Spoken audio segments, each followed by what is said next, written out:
I wanted to talk about a book this week. I was watching Joe Rogan, and he mentioned a book which is The War of Art by Steven Pressfield.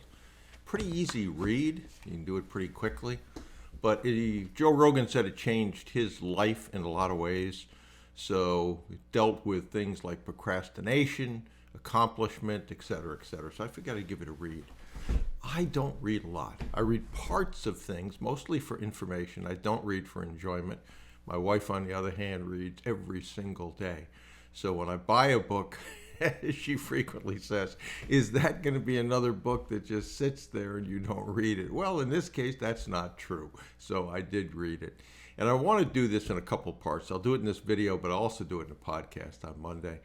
But Steven Pressfield, writer, struggling writer for a long time. He finally wrote a book called The Legend of Bagger Vance, which you may have seen as a movie. Will Smith, I think, played in that, about golf. But he struggled for a long time. And he talks about, in the first half of this book, resistance and what he means by that. And he tends to make these things like they're outside forces.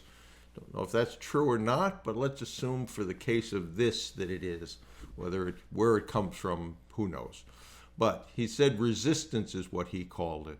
And that was the tendency to draw you off from the task you knew you should be doing. He thought that it was an evil outside force that was insidious and fueled by fear. So if I take away the mystical part of that, there's an awful lot of things that we know we should do. But we don't begin them most of the time, and he's spot on, because of fear. And so he talked about that, and he said it gets tougher near the end of a task.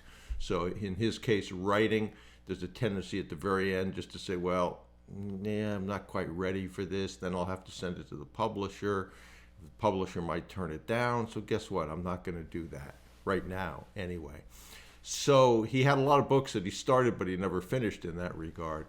So I want to talk about the resistance part of it. I'm sure you experience it. I've experienced it and I remember a lot of times it was when I was putting together presentations, and I knew the date I had to do it, but for whatever reason, I would not start it. I'd say, okay, I still have time, I still have time, I still have time. And then finally, for whatever reason, I would end up saying, okay, time's getting close. I've got to sit down and do it. And most of the time, that process was so much simpler, the actual doing it, versus all the thinking about it and thinking why I wasn't going to start it at the earlier point in time. Whether that's like the adrenaline high of getting to the end, I don't know what it was, or maybe it's what he talks about. And he also talked about that there were outside forces that impacted thoughts, ideas, creativity. For me, a lot of times, I don't know why, but when I'm in the morning in the shower, a thought will come into my head. Why don't I do a podcast on this or a video on that, et cetera, et cetera. So for me, I certainly experienced that. Where the thoughts come from, who knows again. But he had a little different take on it than me. But he also said one of the important things for him was when you make the switch from amateur to professional. And the professional is understanding of this is what I do. And I'm going to do it. I'm going to be serious about it. It's going to suck at times, but being a professional is you show up when you're supposed to show up and you do what you're supposed to do. And when you flip that switch from amateur, well, it's okay, to professional, it gets very, very different. He was talking about Tiger Woods, and Tiger Woods was playing in a big tournament. It was one of the last ones where he was going to have basically the Grand Slam. And someone in the gallery clicked, and right when he was ready to hit. So he stopped, he turned, he did look at the guy with a dirty look. He came back, he recentered himself, and he hit a great shot. And he said that was an example of a professional. Rather than get all pissed off, let that carry into the next shot, he just said, okay, I know how to do this. I've done it 1,000 times or 10,000 times or 100,000 times in his case. I don't know. So I'm putting that behind me. I'm focusing on the job. I know how to do it. I've done it over and over again. And he did that, and he hit a great shot.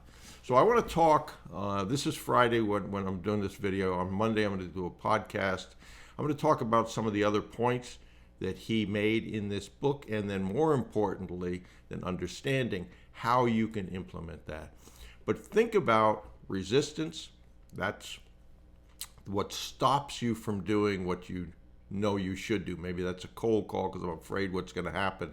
But again, most of the time when you do those things, you will find that the anticipation was far worse than the actual task itself. And then understand that fear is part of this. And if you want to think of it as an outside force that you have to conquer, and they come knocking at your door, but you're stronger than those that knock on your door with fear, then that's fine. However that works for you. But I would encourage you to get this book, read this book. It's a short read, and I found it very, very helpful. So hopefully you will do the same thing. So if you are over to brucewhipple.com and want to get the conversation starters, do that certainly. Subscribe and like to this channel. I'd appreciate that. But put into action. Well, one of the things I really focus on in these videos and podcasts are things that you can put into action immediately to improve what your goals are and to get to that goal line more quickly. So this is one of them. Understand resistance, understand how you overcome it, and understand that fear is part of this, that everybody experiences, and how you can conquer that piece of it as well. So put this into action, and part 2 will be on Monday in the podcast.